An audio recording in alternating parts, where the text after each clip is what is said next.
마지막 절은 다 같이 읽겠습니다. 제가 먼저 읽겠습니다. 예레미야가 아직 시위대 뜰에 갇혀 있을 때 여호와의 말씀이 그에게 두 번째로 임하니라. 이르시되 이를 행하시는 여호와, 그것을 만들며 성취하시는 여호와, 그의 이름을 여호와라는 이가 이와 같이 이르시도다. 너는 내게 부르짖으라. 내가 내게 응답하겠고 내가 알지 못하는 크고 은밀한 일을 내게 보이리라. 이스라엘의 하나님 여호와께서 말씀하시니라. 무리가 이 성읍의 가옥과 유다 왕궁을 헐어서 갈대아인의 참호와 칼을 대항하여 싸우려 하였으나 내가 나의 노여움과 분함으로 그들을 죽이고 그들의 시체로 이 성을 채우게 하였나니 이는 그들의 모든 악행으로 말미암아 나의 얼굴을 가려 이 성을 돌아보지 아니하였습니다. 그러나 보라, 내가 이 성읍을 치료하며 고쳐 낫게 하고 평안과 진실이 풍성함을 그들에게 나타낼 것이며, 내가 유다의 포로와 이스라엘의 포로를 돌아오게 하여 그들을 처음과 같이 세울 것이며, 내가 그들을 내게 범한 그 모든 죄악에서 정하게 하며 그들이 내게 범하며 행한 모든 죄악을 사할 것이라. 이 성읍이 세계 열방 앞에서 나의 기쁜 이름이 될 것이며 찬송과 영광이 될 것이요, 그들은 내가 이 백성에게 베푼 모든 복을 들을 것이요, 내가 이 성읍에 베푼 모든 복과 모든 평안으로 말미암아 두려워하며 떨리라. 여호와께서 이와 같이 말씀하시니라. 너희가 가리켜 말하기를 황폐하여 사람도 없고 짐승도 없다 하던 여기 곧 황폐하여 사람도 없고 주민도 없고 짐승도 없던 유다 성읍들과 예루살렘 거리에서 즐거워하는 소리, 기뻐하는 소리, 신랑의 소리, 신부의 소리와 민 만군의 여호와께 감사하라. 여호와는 선하시니 그 인자하심이 영원하다는 소리와 여호와의 성전에 감사제를 드리는 자들의 소리가 다시 들리리니 이는 내가 이 땅에 포로로 돌려보내어 지난 날처럼 되게 할 것임이라. 여호와의 말씀이니라. 만군의 여호와께서 이와 같이 말씀하시니라. 황폐하여 사람도 없고 짐승도 없던 이곳과 그 모든 성읍에 다시 목자가 살 곳이 있으리니 그의 양떼를 눕게 할 것이라. 다 같이 읽겠습니다. 산지 성읍들과 평지 성읍들과 네겝의 성읍들과 베냐민 땅과 예루살렘 사명과 유다 성읍들에서 양떼가 다시 계수하는 자의 손 아래로 지나리라. 여호와께서 말씀하시니라. 아멘.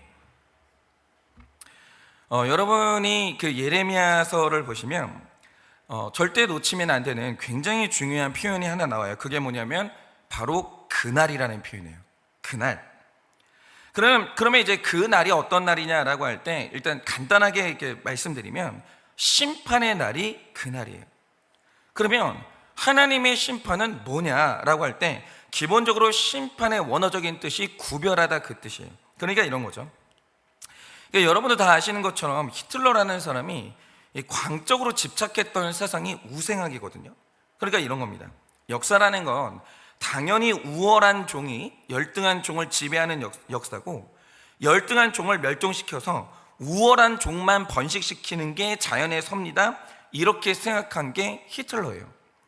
그러니까 근데 이게 너무 이상한 게 뭐냐면, 그러면 열등한 것과 우월한 것의 기준이 뭐예요? 뭐가 열등한 상태예요? 그러니까 뭐가 우월한 상태입니까? 그게 신체 기능이에요? 아니면 지능이에요? 아니면 성품이에요? 그러니까 이제 히틀러의 우생학을 들어보면 우월함과 열등감을 나누는 기준이 필요한데 납득할 만한 기준이 없어요. 그러면서 그저 내미는 이 기준이 뭐냐? 우리 아리아 민족이 가장 우수하다, 그러므로 우리는 우리끼리 결혼해야 되고 다른 민족하고 섞이면 안 된다, 뭐 이런 주장이에요. 그러니까 이 히틀러의 우생학이라는 건 근본적으로 학문이라기보다 자기 정책의 정당성을 부여하는 정치 사상인 거죠, 그냥. 그런데 문제는 이런 잘못된 사상이 정책 현장에 적용됐다는 게 문제였던 거죠. 그 대표적인 예가 이제 포로 수용소인데, 일단 유대인들이 포로 수용소로 간다. 그러면 제일 먼저 하는 게 뭐냐면 구별 작업을 시작해요. 일단 수용소의 군인들이 제일 먼저 구별해서 빼냈던 사람들이 기능을 가진 사람들이에요. 뭐 세무 같은 전문 지식을 가진 사람, 의료 같은 전문 지식을 가진 사람, 이런 사람을 먼저 1차로 구별합니다. 그 다음에 목공, 공예, 수선, 이런 기능을 가진 사람들을 골라내요. 그리고 그 다음으로 몸이 건강해서 뭔가 건설 현장에서 쓸만하다, 그럼 그 사람을 골라낸 다음에 오른쪽으로 보내요. 그 다음에 이제 나머지 병들고 아예 전문 지식이나 기능이 없고 힘이 없는 여성과 아이들 같은 경우에, 뭐 노인들 같은 경우에 왼쪽으로 빼요. 그런데 이 구별 있죠, 이 구별, 이게 생과 사를 가르는 심판이에요.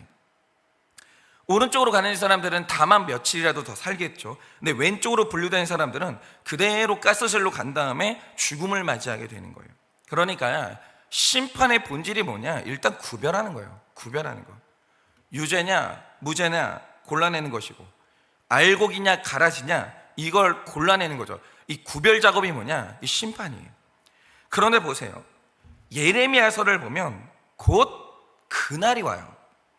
그러니까 여기에서 그날은 표면적으로만 보면 바벨론이 남유다를 침공해서 예루살렘 성을 무너뜨리는 극심한 고난과 고통의 날이 그날이에요.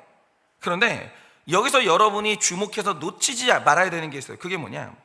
예레미야서가 말하는 그 날은 심판의 날인데, 이게 단순한 고통이 아니고요, 이 고통이 임하는 날 택자와 불택자가 구별되는 그 심판의 날이 그날이에요. 이날 고통을 통해서 구별이 되는 거예요. 그래서 오늘 말씀 1절에서 3절 말씀을 보시면 심판의 날에 택자로 구별된 사람에게 나타나는 신기한 모습이 뭔지가 드러나는 거예요. 일단 이런 거죠. 자, 여러분이 오늘 말씀 1절을 보시면 예레미야에게 두 번째 말씀이 임해요. 그런데 이 두 번째 말씀이 임하는 장소가 어디냐?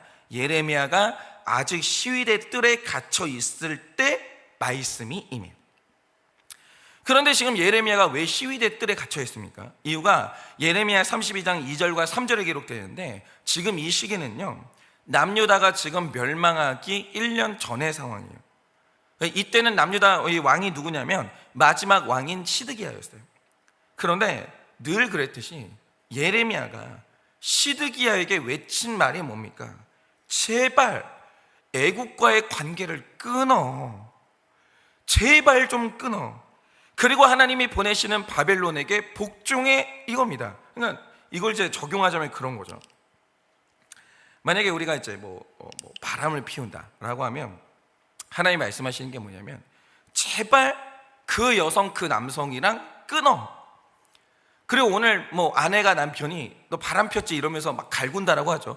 그 바벨론에게 복종해, 지금 이러시는 거예요.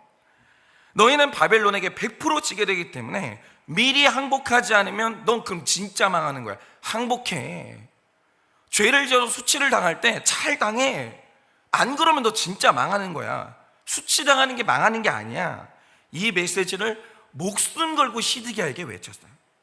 그런데 여기에서 시드기야가 약간 이상한 반응을 보여요. 그게 뭐냐? 여러분이 생각을 해보세요. 어떤 외국 나라가 우리나라를 침략을 해요. 근데 어떤 사람이 방송에다 대고 그러는 거예요. 이 싸움 시작하면 우리 100% 집니다.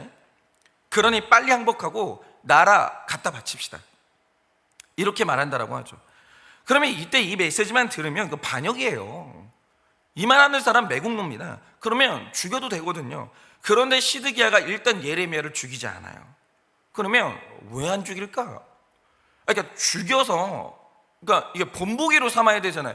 다시는 그런 말 하지 마. 이 예레미야 어떻게 되는지 봤지? 요러거든요 보통. 근데 시드기야가 안 죽여요. 그러면 왜 안 죽일까? 만약 시드기야가 조금은 예레미야를 존중했고 혹시 저 사람 메시지가 하나님의 메시지면 어떻게 하지? 이런 일말의 불안감을 가지고 있어서 그랬을까요? 그렇게 생각할 수도 있겠지만 이후에 시드기야가 하는 행동들을 보면 그건 아니에요. 왜냐? 예레미야가 이렇게 외치니까 오히려 시드기야는 애굽하고 더 밀착해요. 더 밀착해요.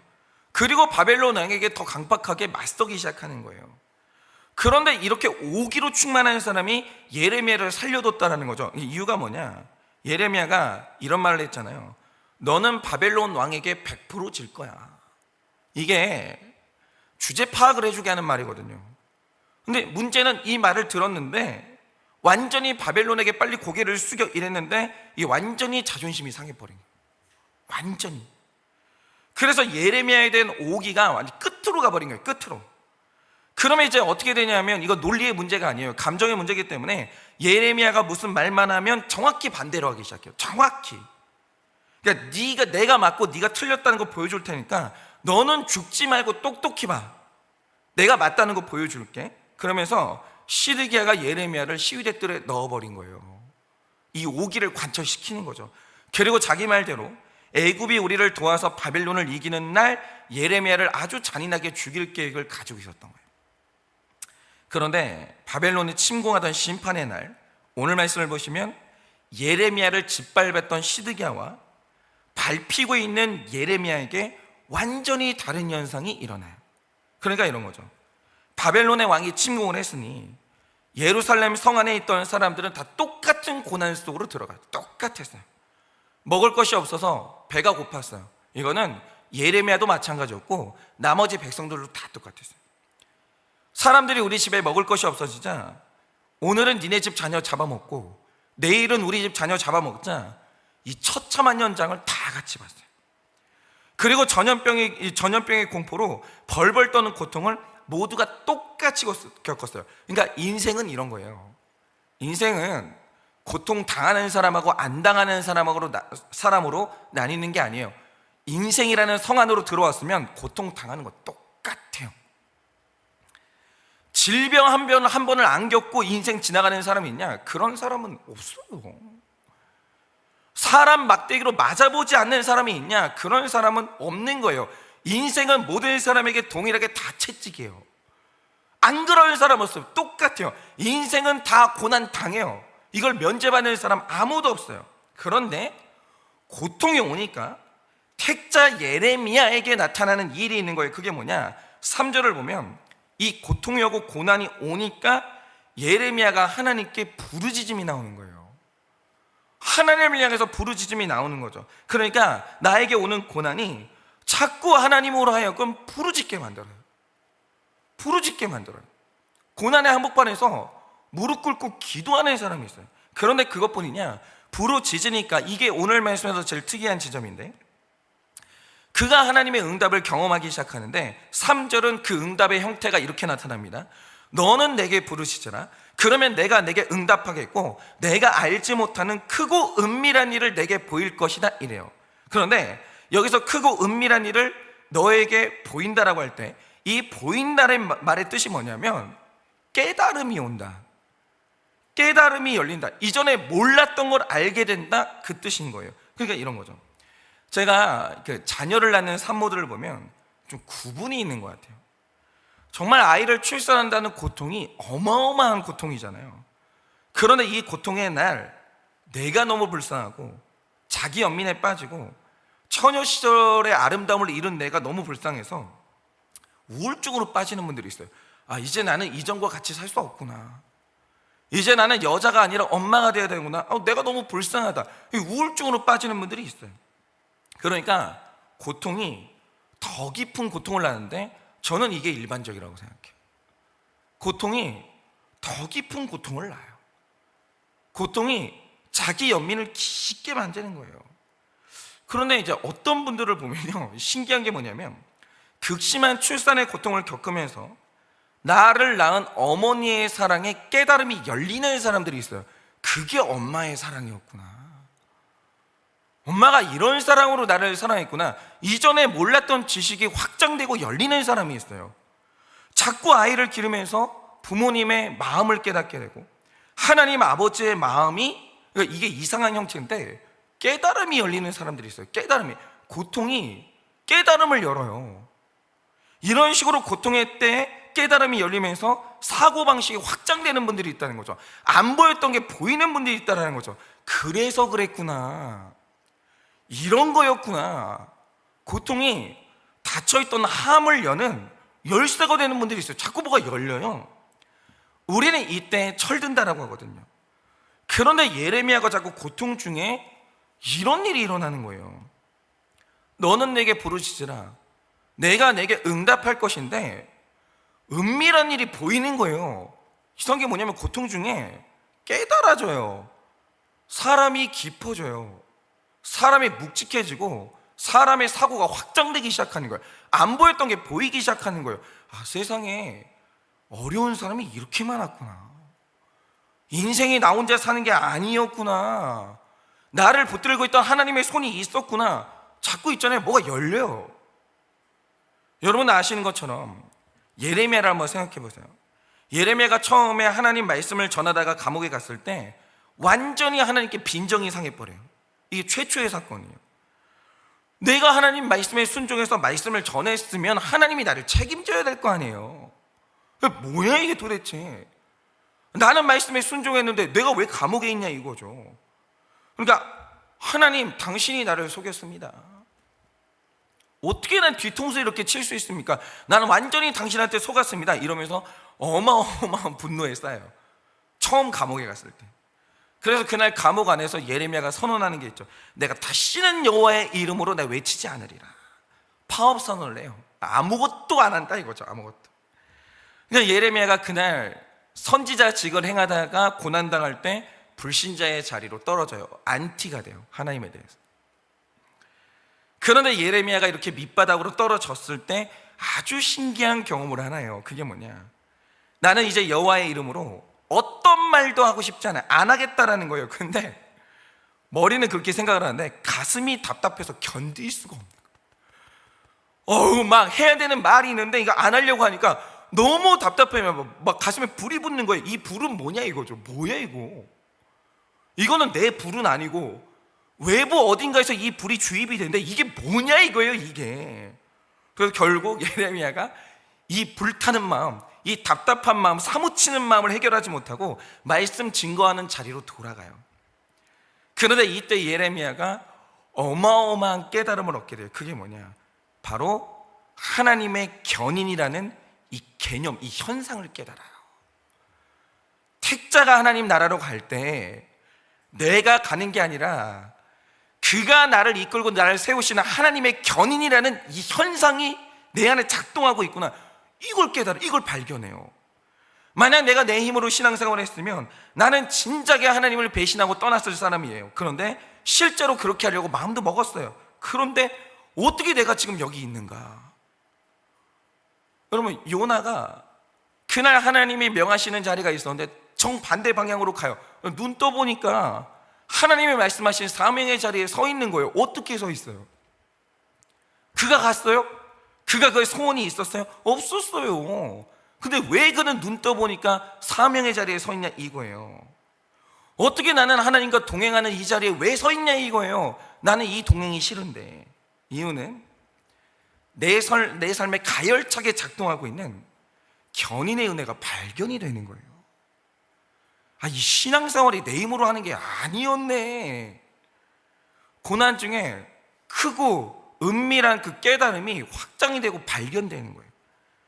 그리고 자신의 개인적인 경험으로 다시 깨닫는 게 뭐냐, 하나님이 나를 견인하셨으니 내 민족 이스라엘도 하나님은 다시 세우겠구나, 그분은 회복시키겠구나, 이게 되는 거구나, 이걸 깨달아요.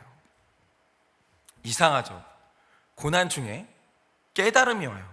하나님이 알게 하시는 역사가 일어나요. 그게 4절에서 9절까지 말씀의 내용이에요. 그러니까 하나님의 그날, 다시 말해 심판의 날에 택자는 정확히 구별된 모습으로 나타나는데 그게 뭡니까? 택자는 밟으면 밟을수록 이 밟힘이 부르짖음하고 연결돼요. 택자는 밟으면 밟을수록 자꾸 겸손으로 가요. 그리고 택자는 밟힐수록 회개가 나오고 자기 죄가 보이고 말씀이 자꾸 내 말씀으로 들려요. 뭐가 확장돼요. 성화가 확장되기 시작해요. 밟히면 밟힐수록. 그래서 예레미야서에 나오는 그날, 이 심판의 날에 대한 구절들을 보면 굉장히 신기한 패턴 하나가 드러나요. 그게 뭐냐, 일단 예레미야서 30장을 보면 그 날은 크고 두려운 날이고 환난의 날이고 목에 멍에를 매는 고통의 날이에요.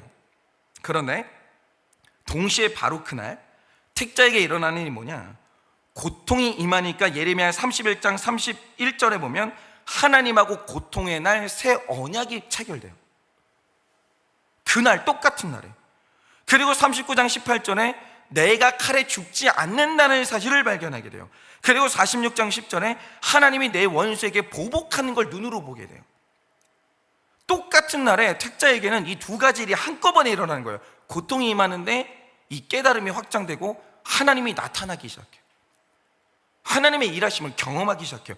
그래서 그러셨구나, 그 말 뜻이 이거였구나, 이게 고통의 날에 확장이 되는 거예요. 그러니까 보세요.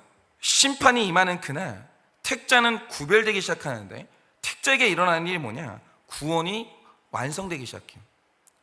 귀로 들었던 하나님이 눈앞에 나타나기 시작해요. 그런데 원래가 고난이 이런 식으로 작동하냐? 아니라니까요. 모든 사람에게 고통이 이렇게 작동하는 게 아니에요. 이게 신기한 일이 일어나는 거예요. 제가 자주 말씀드리지만 남자들이 운전을 하고 가다가 길을 잃으면 그게 도로 위에서 겪을 수 있는 가장 큰 수치거든요. 남자가 이상해요. 이상하게 남자들은 길을 모른다는 게, 길을 잃어버렸다는 게 그렇게 수치심이 들어요. 그런데 그때 겸손해지는 남자들이 있어요. 그래서 옆에 있는 아내가 에휴, 그것도 모르냐?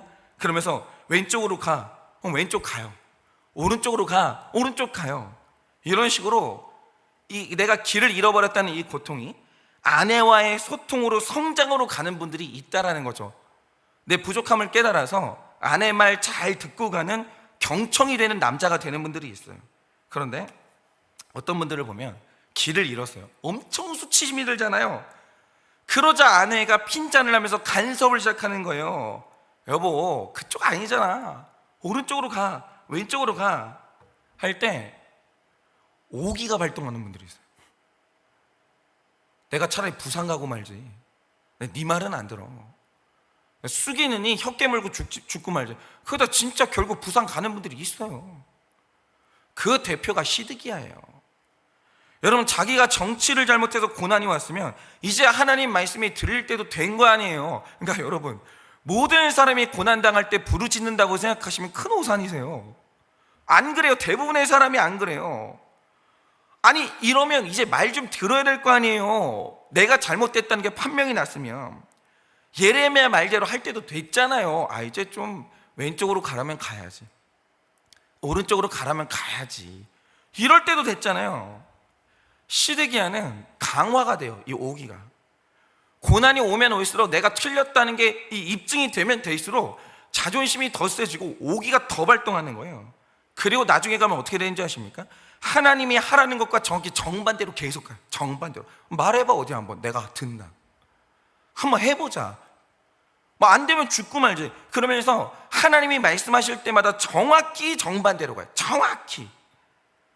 그러자 시드기야 때 남유다는 결국 완전히 망해요. 완전히. 그러니까 저도 어느 날 이런 걸 경험하는 게, 목회를 하다 보면 힘든 일이 있으면 그럴 때가 있어요. 그러니까 저는 아버지의 힘든 목회를 겪어봐서 교회가 힘들어지면 어떤 일이 벌어지는지를 다 알아요. 그건 겪고 싶지가 않거든요. 그래서 교회가 힘들어지면 그냥 힘든 일 겪기 전에 그냥 인생 하직하고 싶어요. 그냥 하나님 데려가세요. 우리 아버지가 겪었던 고난 나는 통과할 힘이 없으니까 그냥 저를 데려가시라고요. 그러면서 그냥 인생 하직하고 싶을 때가 있어요. 진짜 관계의 고통이 오면요, 너무 싫어요. 저는 관계 중심적인 사람이기 때문에 저는 일이 안 되는 게 고통은 아니에요. 저는 관계가 틀어지는 게 고통이에요. 너무 싫어요. 너무 싫어요. 너무 싫어. 내 앞이 어떻게 될까? 이걸 걱정하는 불안감이요, 사람을 초조하게 할 때 밥도 안 넘어가고 살이 쪽쪽 빠져요. 쪽쪽. 그러면 이제 그런 힘든 일이 오잖아요. 막 관계의 고통이 오고, 아마 교회가 이제 때로는 이제 어려워질 때가 있고, 자꾸 불안해가지고 밤에 잠이 안 오고 너무 힘들어요. 그러면 이제 아침에 나와서 기도를 하잖아요.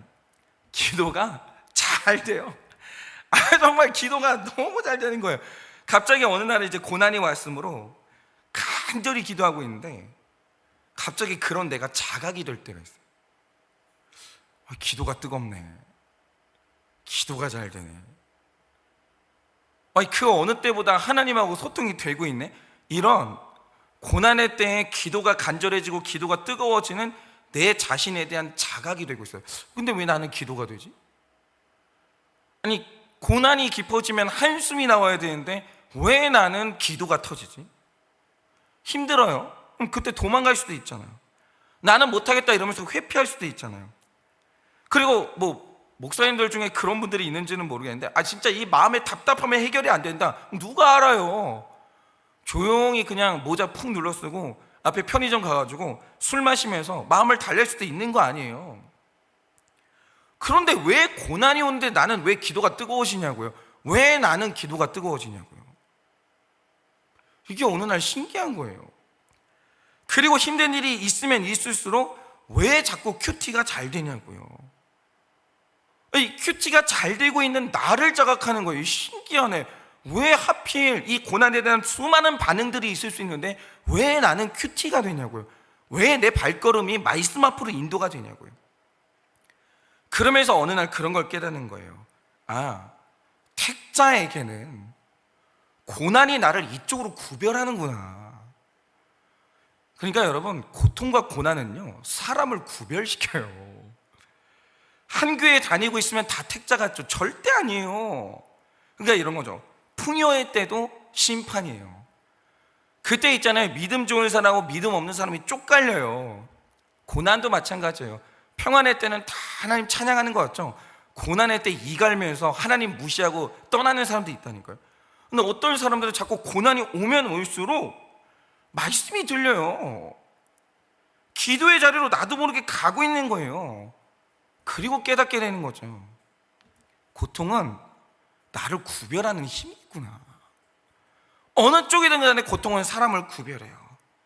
그걸 깨닫는 거죠. 고통이 나로 하여금 하나님 쪽으로 자꾸 구별시키는 거예요. 그게 택자예요. 그게 택자. 고난이 오잖아요. 어떤 사람은 만약에 물질을 잃어버린다. 물질에 무섭게 집착이 더 심해져요. 구두쇠가 돼요. 근데 이상해요. 어떤 사람은 물질을 잃어버리잖아요. 세상에 소망이 없는 거구나. 물질은 나를 지켜주는 그게 하나님이 아니었구나. 물질이 하나님이 아니라 여호와 하나님이 하나님이었구나. 자꾸 있잖아요. 하나님 쪽으로 구별되는 사람이 있다는 거죠. 고통의 날 택자는 그런 구별이 일어나는 거예요. 여러분, 바로 이거죠. 오늘 고난이 왔어요. 그럼 사람이 저절로 기도가 나와요. 고난이 오니까 그 전에 그렇게 힘들었던 큐티와 말씀이 저절로 되시는 분들이 있으십니까? 고난이 오니까 그 전에는 죽어도 안 됐던 겸손이 그냥 절로 되는 거예요. 아, 주님, 저는 못합니다. 저는 아무것도 아니었습니다. 이게 내 스스로 납득이 되는 거예요. 고난이 오니까. 누구나 그쪽으로 구별되는 게 아니라는 거예요. 고난이 온다고 누구나 그쪽으로 구별되지 않아요. 고난이 오잖아요. 밧줄 메고 밧줄 들고 산으로 올라가는 사람 되게 많아요. 이쪽이 아니라 저쪽으로 구별되는 사람이 있다니까요. 고난이 와서 죄 짓는 사람이 있어요. 아, 인생 끝난 거. 아유, 나 이제 다 못 지켜. 나는 막 살아. 이쪽으로 구별되는 사람이 있어요. 고난이 훈장이 돼서 교만이 강화되는 사람도 있어요. 그런데 택자에게 고난은 하나님 쪽으로 구별시켜요. 이게 이 심판의 날 일어난 일이 바로 그거예요. 사람이 구별이 일어나요. 그래서 고난은 있어야 되는 거예요. 고난의 때 사람은 뚜렷해져요. 고난을 거치면 거칠수록 사람은 뚜렷해지기 시작해요. 인생의 목적도 뚜렷해지고 내 주인이 뭔가도 뚜렷해지고 모든 게 뚜렷해져요. 그래서 고난은 축복이에요. 고난은 축복이에요. 그래서 사람이 이렇게 어른이 되잖아요. 나이를 드시면 드실수록 사람이 희미한 게 사라져요. 신앙의 길은. 나이 먹은 어른들 보세요. 그냥 극과 극이에요. 그냥 그러고 대충 그냥 하나님 믿는지 안 믿는지도 모르겠는 그런 쪽으로 가는 분들이 있고, 아예 그냥 인생 목적이 딱 결정돼서 입만 열면 주여 주여 하시는 분들이 있어요. 사람이 있잖아요. 선명해지는 거예요. 저는 바라기는 그런 거예요. 제 인생이 고난 중에 구별되기를 바라요. 하나님 쪽으로 계속 선명해지기를 바라요. 이상하게 그쪽으로 계속 가기를 바라요. 그래서 오늘도 여러분에게 어쩌면 그날이 임했을 수 있죠. 고난 중에 하나님 쪽으로 구별되시기를 바라요. 하나님 쪽으로 선명해지기를 바라요. 그래서 오늘도 나는 택자임이 확인되는 그 하루 되어지시기를 예수님의 이름으로 축원합니다. 이 시간에 제가 기도하고 축도함으로 예배를 마치겠습니다. 기도하겠습니다. 하나님, 그날이 왔습니다. 하나님께서 늘 경고하셨던 그날이 예레미야에게도 왔고 시드기야에게도 왔습니다. 그런데 심판이 임하셨던 바로 그날 예레미야가 구별되는 방향과 시드기야가 구별되는 방향이 다릅니다. 예레미야는 자꾸 부르짖음이 나옵니다. 하나님이 나타나고 하나님 말씀이 깨달아집니다. 나는 주님 없이는 살 수가 없다는 이 인생의 정체성과 이 목적이 너무 점점 뚜렷해집니다. 예레미야는 그렇게 구별이 됩니다.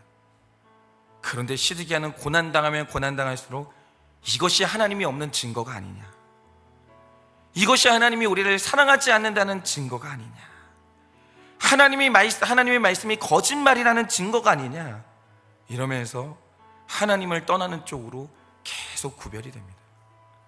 주님, 우리는 어느 쪽으로 구별되고 있습니까? 오늘도 이 고난의 때 나는 주님 앞에 택자임이 구별되고 드러나 오늘 그렇게 나 자신을 확인하며 이제는 그 방향을 따라 주님을 누리고 주님을 믿고 주님을 전하는 그런 인생으로 일평생 살아가는 우리가 될 수 있도록 은혜를 허락하여 주시옵소서.